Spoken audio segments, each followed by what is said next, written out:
रवि एक उत्साही युवा पत्रकार था, जिसे रहस्यमय कहानियां खोजने का जुनून था।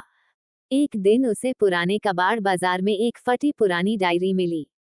उस डायरी के पहले पन्ने पर लिखा था, जो इस डायरी को पढ़ेगा उसकी किस्मत बदल जाएगी। लेकिन सावधान, हर पन्ना एक रहस्य खोलता है। रवि को जिज्ञासा हुई और उसने पहला पन्ना पलटा। उसमें लिखा था, मैं ये डायरी छोड़कर जा रहा हूँ। अगर तुम इसे पढ़ रहे हो तो समझ लो कि मैं अब इस दुनिया में नहीं हूँ। लेकिन मेरी कहानी अधूरी है। रवि चौंक गया। क्या ये कोई मजाक था या सच? उसने अगला पन्ना पलटा। अगर तुम्हें सच्चाई जाननी है तो शहर के पुराने रेलवे स्टेशन पर रात 12 बजे आओ। वहां तुम्हें एक सुराग मिलेगा।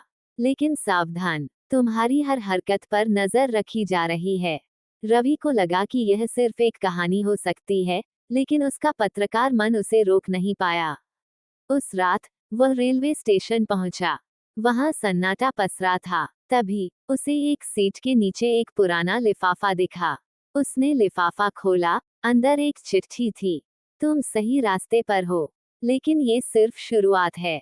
अब तुम्हें पुराने चच के पीछे वाल कुएं में झांकना होगा। वहां तुम्हें मेरी कहानी का अगला हिस्सा मिलेगा। रवि की दिल की धड़कन तेज हो गई। ये खेल कौन खेल रहा था?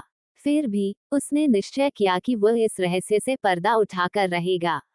अगले दिन वह चच पहुंचा और कुएं में झांका। उसे वहां एक और लिफाफा मिला। इस बार चिट्ठी में सिर्फ एक नाम लिखा था, अर्जुन वर्मा। रवि ने उस नाम की छानबीन की।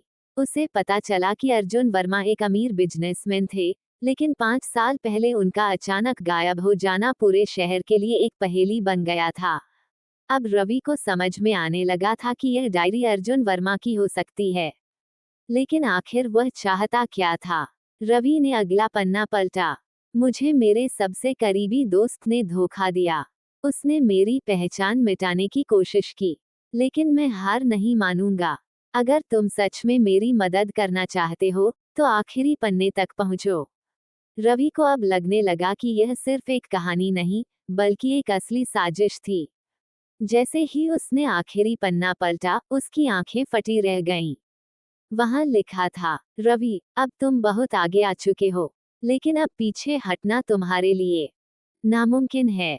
तुम्हें सच्चाई का पता चल ही जाएगा, क्योंकि अब वे तुम्हें ढूंढ रहे हैं। तभी दरवाजे पर जोर की दस्तक हुई।